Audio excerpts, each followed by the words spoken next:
नमस्कार। ID24 के इस खास कार्यक्रम दतिया के महासंग्राम में आप सभी का स्वागत है। मैं हूं आपके साथ दिव्यांशु जोशी। तो दतिया विधानसभा उपचुनाव के लिए काउंटिंग जारी है। 12वें राउंड की जो मतगणना है उसमें कांग्रेस की जो लीड है वो अभी भी बरकरार है। कांग्रेस प्रत्याशी घनश्याम सिंह 12,000 से ज्यादा वोटों से आगे चल रहे हैं। भारतीय जनता पार्टी के प्रत्याशी आशुतोष तिवारी लगातार पीछे चल रहे हैं। दतिया में कांग्रेस की दमदार बढ़त देखने को मिल रही है। तो क्या दतिया में कांग्रेस का जो कमल है वो खिल गया है कहा जा सकता है? दतिया में भारतीय जनता पार्टी आखिर क्यों पिछड़ गई और क्यों दतिया में जो सियासी मिजाज है वो बदल गया? इन तमाम सवालों को आज हम जवाब जानने की कोशिश करेंगे और चर्चा करेंगे। दतिया से कांग्रेस का जो शक्ति प्रदर्शन है वो भी देखने को मिल रहा है।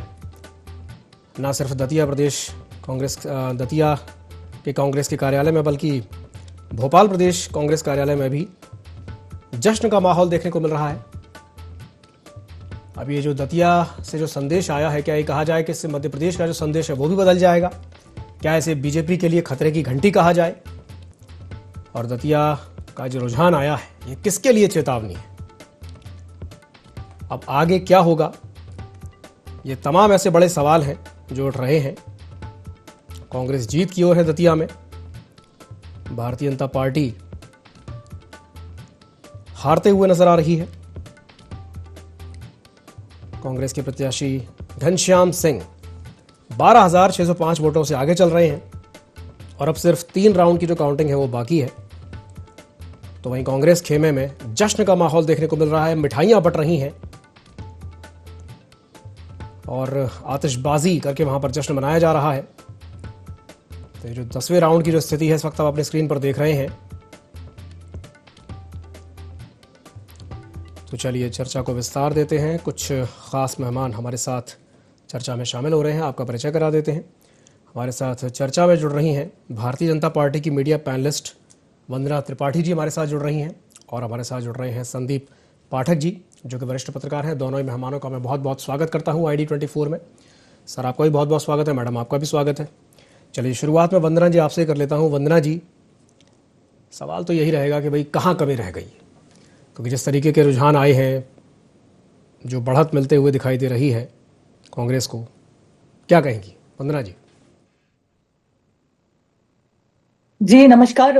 देखिए, सबसे पहले तो अभी जिस प्रकार के रुझान हमें देखने को मिल रहे हैं, भारतीय जनता पार्टी पीछे जाते हुए दिख रही है। तो अगर हम हारते हैं तो इसकी जिम्मेदारी एक कार्यकर्ता के रूप में मैं ये कहना चाहूंगी कि ये सारा संगठन लेगा, क्योंकि भारतीय जनता पार्टी में हम हमेशा ये मानते हैं कि प्रत्याशी चुनाव नहीं लड़ता, हमारा पूरा का पूरा संगठन चुनाव लड़ता है। आपने देखा दतिया में भी हमारे पूरे संगठन ने मिलकर चुनाव लड़ा और जिस प्रकार से हमारे पूरे संगठन ने अपनी ताकत लगाई उसी प्रकार से हमारा पूरा संगठन इस चीज की जिम्मेदारी लेता है। जो भी हुआ वो जनादेश है, जनता का आदेश है। और आज हमारे बूथ लेवल पर जो बैठे हुए कार्यकर्ता हैं वो इस बूथ लेवल पर बैठे हुए कार्यकर्ता हों, चाहे हमारे प्रदेश स्तर पर बैठे हुए कार्यकर्ता हों, सब इस बात को समझेंगे। इसका आत्मचिंतन होगा, इसका मनन होगा, विश्लेषण होगा और ये देखा जाएगा कि आखिर क्यों हम पीछे रह गए, जिन जिन बूथों पर हम हारे हैं वहां पर क्या कारण रहा, क्या गलती रही, क्यों हम पीछे हुए, इस सबका विश्लेषण किया जाएगा और अगली बार और मजबूती के साथ हम चुनाव लड़ेंगे और इस हार को जीत में तब्दील करने की कोशिश करेंगे।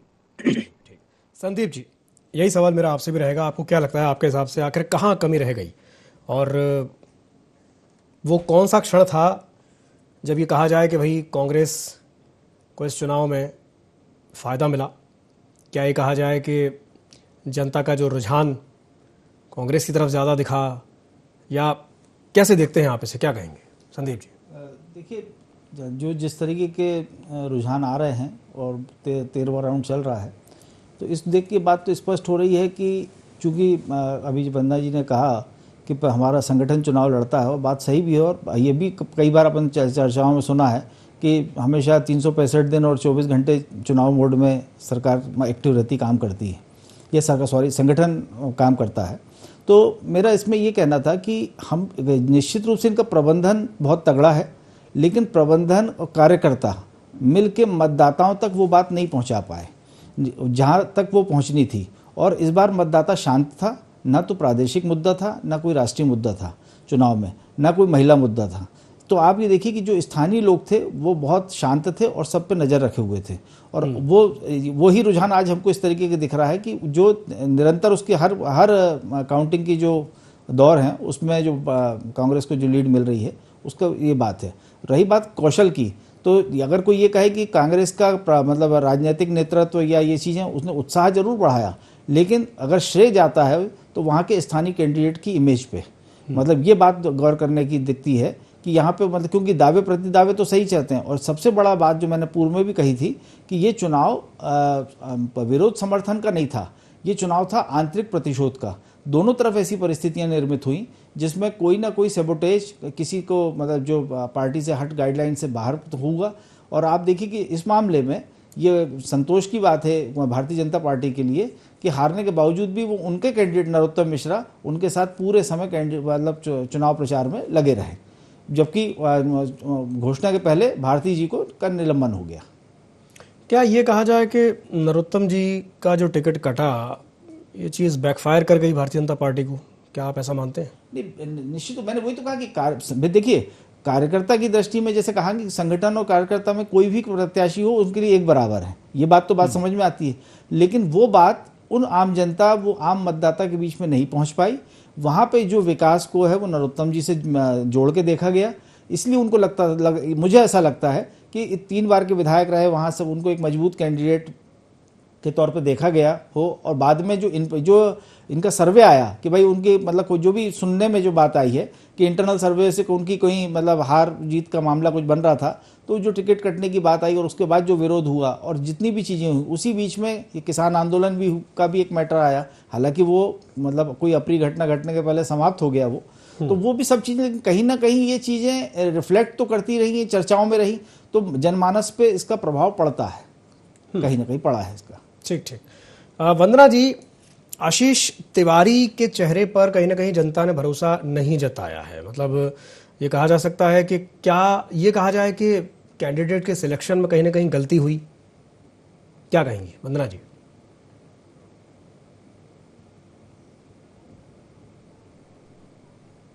वंदना जी, क्या आपको मेरी आवाज आ रही है? चाहे बूथ स्तर के कार्यकर्ता जी, आप आ रही है, आपको आ रही है? जी जी, आ रही है, आ रही है, आ रही है। दिव्यांशु जी, मेरी आवाज मिल पा आ रही है? आपकी आवाज आ रही है? जी दिव्यांशु बोलिए। जी, यही बात है कि जी, यही बात है कि जो भी कारण रहा है उसका मनन और विश्लेषण करना जरूरी है। हमारे कार्यकर्ता हो चाहे हमारे प्रदेश का शीर्ष नेतृत्व हो, सबको मनन और चिंतन करने की जरूरत है और हम करेंगे। और उस विश्लेषण के बाद हम ये जानकारी जुटा पाएंगे कि आखिर कारण क्या रहा, क्या प्रत्याशी कारण रहा या क्या वहां पर मैनेजमेंट में कोई कमी हो गई। क्योंकि आपने देखा कि हमने तो अपनी पूरी शक्ति झोंक दी थी, हमारे शीर्ष नेतृत्व भी वहां पर लगा हुआ था। उसके बाद भी अगर जनता ने ये जनादेश दिया है तो हम इसे जनता का जनादेश मानकर स्वीकार करते हैं, हाथ जोड़कर स्वीकार करते हैं और अगली बार ये पूरी कोशिश करेंगे कि जिन जिन बूथों पर हम कमजोर हुए हैं, जिन जिन बूथों पर हम हारे हैं, उनको मजबूत करने की कोशिश करें। और जैसा कि आप जानते हैं कि भारतीय जनता पार्टी कोई चुनाव के समय एक्टिव होने वाली पार्टी नहीं है। हम 24 घंटे 7 दिन संपर्क और संवाद में लगे रहते हैं। हमारे बूथ स्तर का जो कार्यकर्ता है वो निरंतर जनता के साथ संपर्क और संवाद में बना रहता है। और यही कारण है कि जिसकी वजह से हमने इतने बड़े बड़े चुनाव जीते, चाहे 2023 का चुनाव हो, चाहे लोकसभा चुनाव हो। लोकसभा चुनाव में आपने देखा था हमने किस प्रकार से कांग्रेस का सुपड़ा साफ कर दिया था मध्य प्रदेश से।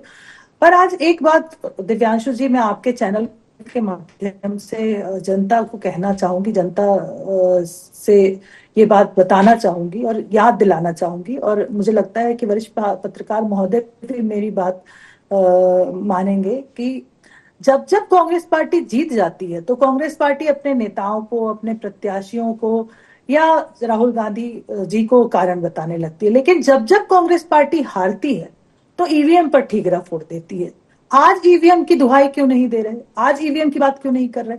तो ये बात सिद्ध करती है कि जो ये ईवीएम की दुहाई देते हैं बार बार जब इनकी हार होती है, एक चुनाव जीत लेने से कांग्रेस पार्टी कोई बहुत शीर्ष पर नहीं चली गई है, ये सिर्फ एक उपचुनाव है। और आपने देखा अभी भारतीय जनता पार्टी से कांग्रेस बहुत पीछे है। तो लेकिन सबसे बड़ी बात है कि जो एक ईवीएम का जो ये बाजा बजाते हैं हमेशा कि ईवीएम की वजह से हम हार गए, तो आज ये बात सिद्ध हो जाती है जनादेश को देखते हुए कि ईवीएम गलत नहीं है, गलत है कांग्रेस पार्टी के नेता जो अपनी भीतरघात और अंतर्कलह को ईवीएम के माथे लगा देते हैं। और आप देखिए सबसे बड़ी बात कि राजेंद्र भारती जी को जिस प्रकार से कल निलंबित किया गया, तो ये अंतरकलह और भीतरघात जो कांग्रेस पार्टी में है वो अभी भी हमें देखने को मिल रहा है। और कल ये कार्य क्यों करना पड़ा कांग्रेस को?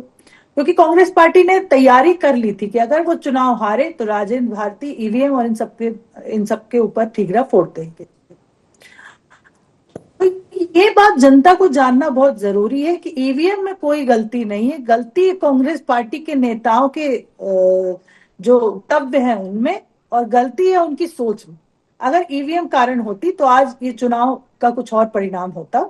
तो ईवीएम पर आप लोग बार बार निशाना लगाना बंद कर दीजिए, और अब जिस प्रकार से इस चुनाव में आपने मेहनत की, आप आगे बढ़े, इस तरह से मेहनत करिए, ईवीएम का बाजा बजाना बंद करिए।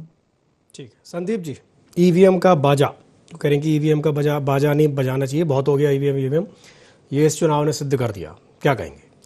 ईवीएम, क्योंकि देखिए ये बात सही है कि मुद्दा हमेशा विपक्ष से उठता रहा है, धांधली हुई है, निर्वाचन आयोग ने मतलब कोई पार्शलिटी की है, इस तरीके के आरोप प्रत्यारोप हम सुनते आ रहे हैं।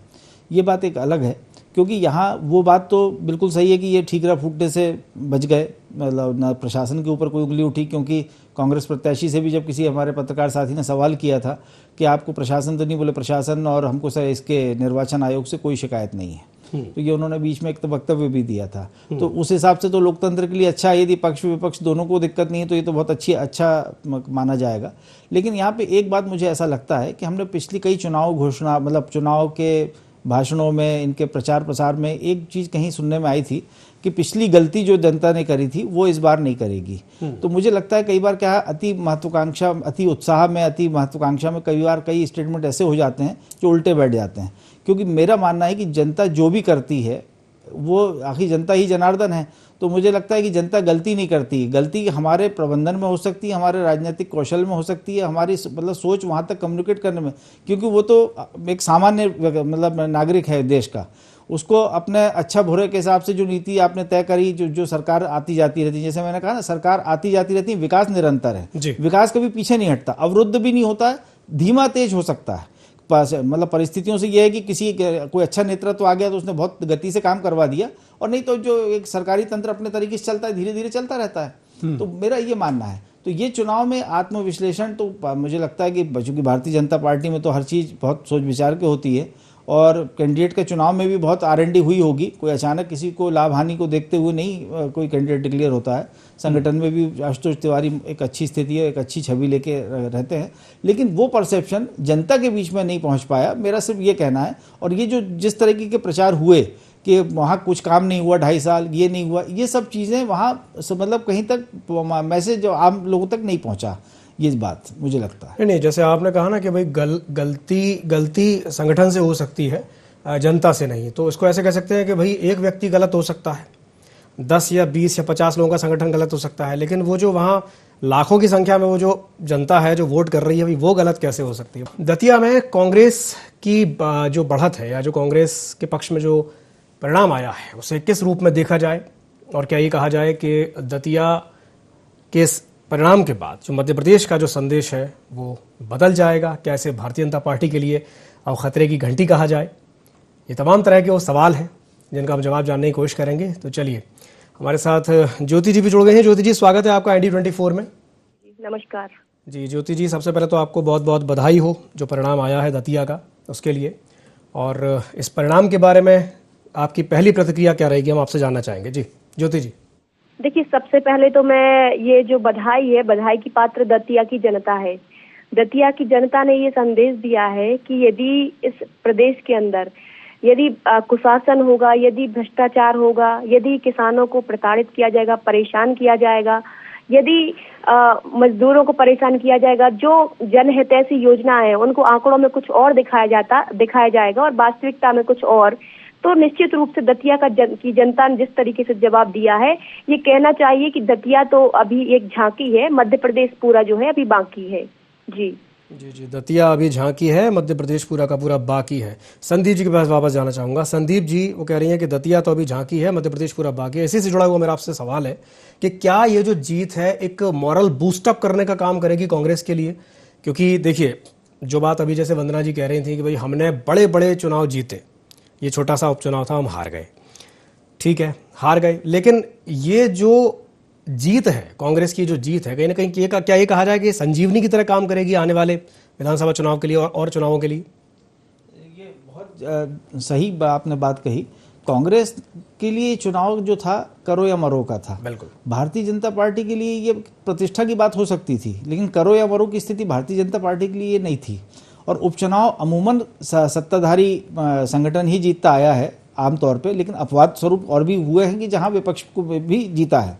यहाँ मामले में जो अभी हमारी ज्योति जी ने कहा, वो ये आप समझने की बात है कि जनता उस बात तक, वो जो मैंने कहा ना कि कार्यकर्ताओं का मैसेज, कांग्रेस का जो राजनीतिक कौशल है ये इस बात को मतलब बताने में सफल रहा कि मतलब खूबी और खामी का चुनाव नहीं था ये। मेरा ये कहना है कि ना जो बात कही ना यहाँ भ्रष्टाचार और ये जो मुद्दे थे, ये मुद्दे उस तरीके से उजागर नहीं हुए जैसे हम लोग आमतौर पर भ्रष्टाचार के जिस तरीके से वो देखते हैं। यहाँ जेनजी भी एक मैटर हो सकता है, मतलब हिडन, जो अंदर ही अंदर कहीं ना कहीं उसका असर दिख रहा हो। दूसरी बात है कि कम्युनिकेट प्रॉपर जो आम मतदाता उस तक नहीं पहुंचा, क्योंकि भावनात्मक रूप से कहीं ना कहीं कोई बात ऐसी हुई है, जब भी जो मैंने कहा कि भारतीय जनता पार्टी के जो पदाधिकारी हैं उनके बूथ पे भी वो हार गए। तो ये बात, ये मैसेज इसलिए गया कि मतलब वो बात कार्यकर्ता और जनता या नेतृत्व और कार्यकर्ता कहीं ना कहीं वो कड़ी ब्रेक हुई है बीच में, जो ये बात वहाँ ये ढंग से नहीं रख पाए। और कांग्रेस के लिए तो उत्साह होने की बात है, बधाई भी उनको इस बात पे दी जाएगी कि उनका मतलब ये उपचुनाव में जीतना एक बड़ी सफलता मानी जाएगी उनके लिए, निश्चित रूप से। बिल्कुल बिल्कुल। वंदना जी, संदीप जी कह रहे हैं, इशारा कर रहे हैं कि भाई जेनजी भी एक फैक्टर हो सकता है, जैसे कि हमने अभी जो जंतर मंतर पे कॉकरोच जनता पार्टी का प्रदर्शन देखा। हालांकि कहा तो ये जा रहा था कि भाई वो तो वहां हो रहा है, इसका यहां से क्या संबंध है, लेकिन लेकिन लेकिन इस बात से भी इनकार नहीं किया जा सकता कि दतिया में भी तो एक जेनजी है, वहां पर भी तो 15 से 20 साल और ये जो 20 से 25 साल के एज वाले जो बच्चे हैं वो भी तो वहां देख रहे हैं और सारी चीजों को देख रहे हैं और समझ रहे हैं। तो क्या ये कहा जाए कि भाई एक कनेक्शन प्रॉपर नहीं जुड़ पाया आपका वहां की जनता से? वंदना जी।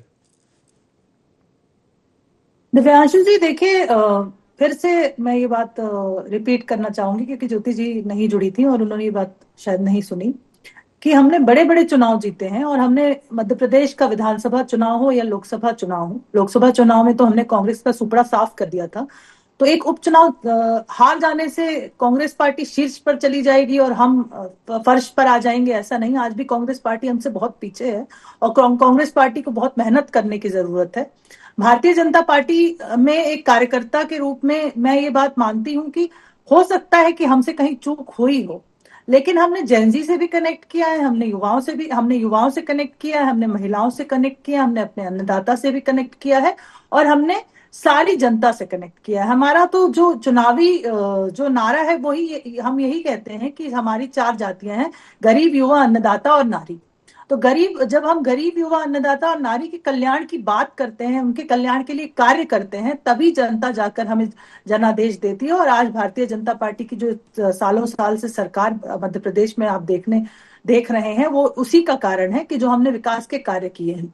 रही बात जब हम दतिया की बात करते हैं, तो देखिए, दतिया में भी पहले विकास गौण था। भारतीय जनता पार्टी की सरकार आने के बाद, भारतीय जनता पार्टी के कैंडिडेट आने के बाद वहां पर विकास हुआ है। इस बात को जनता भी स्वीकारेगी कि जब नरोत्तम मिश्रा जी पहली बार विधायक बने थे, तब डकैतों का अड्डा हुआ करता था दतिया, और उसके बाद दतिया में medical college, veterinary college, police training centre, और आज दतिया को हमने मध्य प्रदेश का 6वां हवाई अड्डा दिया है।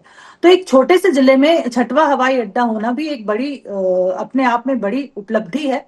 और आप देखिए कि वहां पर किस किस प्रकार की सड़कें हुआ करती थी, सिंगल लेन रोड्स हुआ करती थी, आज 4 लेन, 2 लेन शहरों में हर प्रकार की रोडें मौजूद है और कम्युनिकेशन और आवागमन की सारी सुविधाएं हैं।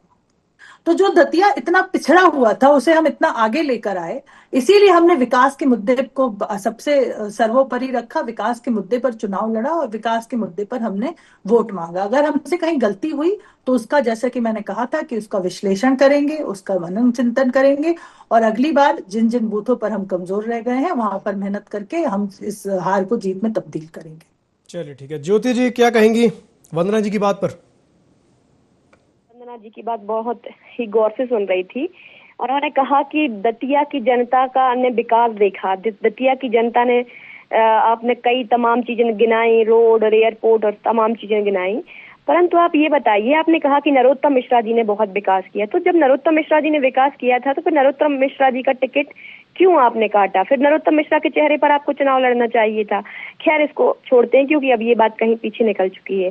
देखिए, जब चुनाव कोई होता है, दतिया का जैसे चुनाव लड़ा गया, तो उसमें केवल जो है एक मुद्दा या दो मुद्दे नहीं होते हैं, उसमें कई सारे मुद्दे होते हैं, कई सारे लोग होते हैं, कई सारे वर्ग होते हैं, किसान वर्ग होता है, युवा वर्ग होता है, महिला वर्ग होती है, गरीब, मजदूर, व्यापारी, सभी प्रकार के वर्ग होते हैं और वो अपने अपने हिसाब से क्या उनका कैलकुलेशन होता है, किस तरीके से उनका जो जमावट होती है, क्या उनको क्या नुकसान हुआ है, क्या लाभ होने वाला है, या भविष्य को देखते हुए तमाम चीजें जब वो देखते हैं, ऑब्जर्व करते हैं, उसके बाद भी ही वो जो है वोट डिसाइड करते। भले ही एक वोट की बात होती है, लेकिन एक वोट भी वो तमाम चीजों को सोच करके ही देते हैं। तो इसमें जो है हम ये नहीं कह सकते कि केवल यही मुद्दा था कि किसका टिकट कटा, किसको टिकट मिला। इसमें तमाम सारे मुद्दे, चाहे वो देश में चल रहा जंतर मंतर पर चल रहा जेएनजीओ का आंदोलन हो, चाहे जो है भोपाल में चल रहा किसान आंदोलन हो, क्योंकि आज देखिए कहीं ना कहीं किसान भी अपने आप को ठगा महसूस कर रहा है। जो किसान की जो बातें हैं ना, भारतीय जनता पार्टी मंचों से करती है, बड़े बड़े दावे करती है, लेकिन जब किसान अपने अंदर झांक करके अपने खेतों में, अपने घरों में जाकर के देखता है, तो वो बातें, वो जो चीजें हैं वो उनके घरों तक नहीं पहुंच पा रही, जमीनी हकीकत तक नहीं पहुंच पा रही है। यदि किसान कहता है वहां मूंगफली बहुत ज्यादा होती है, 6200 रुपए में खरीदी जाना चाहिए, लेकिन नहीं खरीदी जा रही है। सोयाबीन 6000 में खरीदा जाना चाहिए, लेकिन नहीं खरीदा जा रहा है। गेहूं 2700 रुपए, जो धान है वो 3100 रुपए, मक्का 2400 रुपए समर्थन मूल्य होना चाहिए, लेकिन 1200 रुपए 1300 रुपए मक्का जाती है। तो ये तमाम चीजें किसान देखता है। आप बड़े बड़े कितने भी दावे कर लो, लेकिन किसान को एमएसपी की गारंटी चाहिए। आप कितने बड़े बड़े वादे, आपके जो है रोजगार पंजीयन में यदि हम देखें तो रोज आंकड़े घट रहे हैं कि रोजगार, बेरोजगारों की संख्या कम हो रही है, आकांक्षी युवाओं की संख्या कम हो रही है।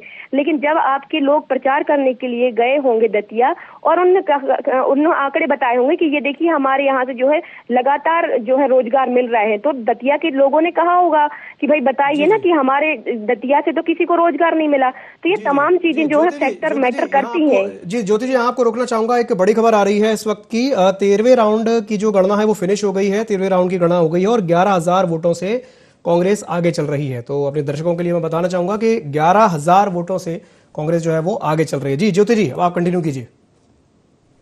मैं वही कह रही हूँ कि तमाम चीजें जो दतिया में नरोत्तम मिश्रा जी ने गृह मंत्री रहते हुए ये जो आतंक किया, जो कार्यकर्ताओं पर को प्रताड़ित करने का काम किया, वहां की जनता को प्रताड़ित करने का काम किया, उसका बदला, क्योंकि दतिया की जनता ये डिसाइड करना चाहती थी कि दतिया को जो है क्या भय वाला दतिया चाहिए, भय युक्त दतिया चाहिए या भय मुक्त दतिया चाहिए। तो दतिया की जनता को मैं सलाम करना चाहती हूँ कि उन्होंने बड़े ही साहस पूर्वक भय मुक्त दतिया को चुना।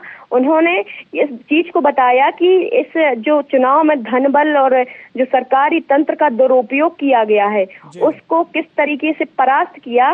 वाकई में मैं दतिया की जनता को सलाम करती हूँ, जहां एक तरफ पूरा धन बल, पूरा सरकारी तंत्र, पूरी सरकार, सिस्टम, सत्ता सब कुछ लगा हुआ था, उसके बाद दतिया की जनता ने पूरा साहस पूर्वक निडरता से उस चीज का सामना किया और केवल सच्चाई को जिताया, केवल और केवल निडरता को जिताया, केवल और केवल उन्होंने ये चुना कि हाँ, मध्य प्रदेश की राह कैसी होगी, इस बात को दतिया की जनता ने आज तय कर दिया। चलिए ठीक है। संदीप जी, एक अंतिम टिप्पणी आपसे हो जाए, उसके बाद चर्चा को समाप्त करेंगे। वो कह रहे हैं कि भैया जनता ने तो साफ कर दिया है और अपना रुझान जनता का स्पष्ट है, क्या कहेंगे संदीप जी?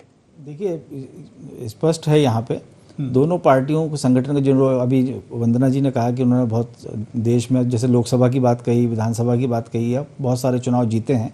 निश्चित रूप से पार्टी का बहुत स्तर बढ़ा है और इसमें कोई दो राय नहीं। लेकिन कांग्रेस के लिए अभी करो या मरो की स्थिति थी कि बनी हुई है और आगे भी उसका संघर्ष जारी है, ऐसा नहीं है।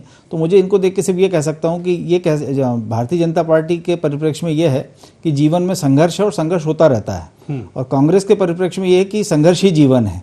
तो जब संघर्ष ही जीवन की मोड में जब पार्टी आ जाती है तो बहुत मेहनत शुरू कर देती है, और उसी मेहनत का परिणाम उसको मिल रहा है। मेहनत का परिणाम दिखाई दे भी रहा है कि हाँ, ये वो मेहनत कर रहे हैं और वो मेहनत का परिणाम दिख भी रहा है। चलिए, बहुत बहुत धन्यवाद आप सभी मेहमानों को हमारे साथ जुड़ने के लिए और चर्चा में शामिल होने के लिए।